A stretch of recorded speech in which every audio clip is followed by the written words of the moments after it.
আসসালামু আলাইকুম। RJ cooking ব্লগে আপনাদের সবাইকে স্বাগতম।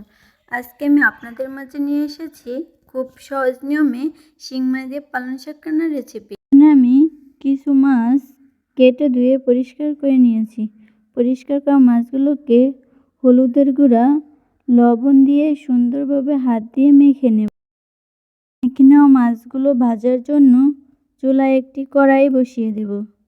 কড়াইতে পরিমাণ মতো তেল দিয়ে দেব। তেল ভালোভাবে গরম করে নিতে হবে যাতে করে মাছগুলো ভেঙে না যায়।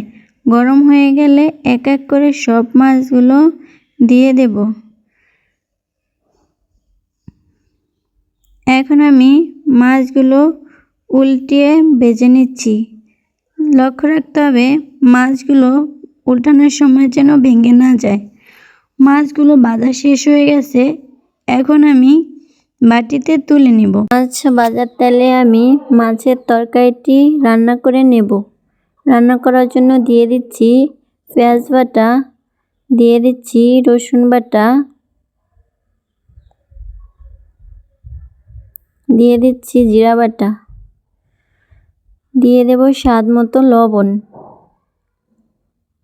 এখন ভালোভাবে নেড়েচেড়ে তেল ভাসা পর্যন্ত অপেক্ষা করব। দিয়ে দেব হলুদের গুঁড়া, দিয়ে দেব পরিমাণ মতো মরিচের গুঁড়া। এখানে আমি দিয়ে দেব কিছু কাঁচামরিচ ফালি করা। সব মশলাগুলোকে ভালোভাবে নেড়েচেড়ে কষিয়ে নিতে হবে। কষানো হয়ে গেলে কেটে রাখা শাকগুলোকে দিয়ে দেব।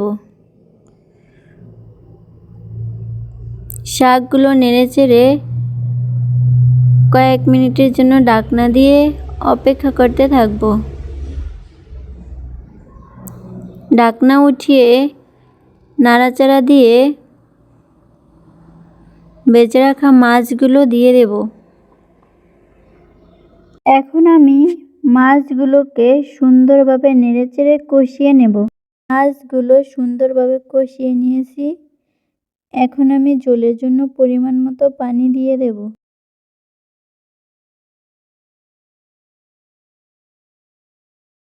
দিয়ে বলক আসার আগ পর্যন্ত ঢাকনা দিয়ে অপেক্ষা করব।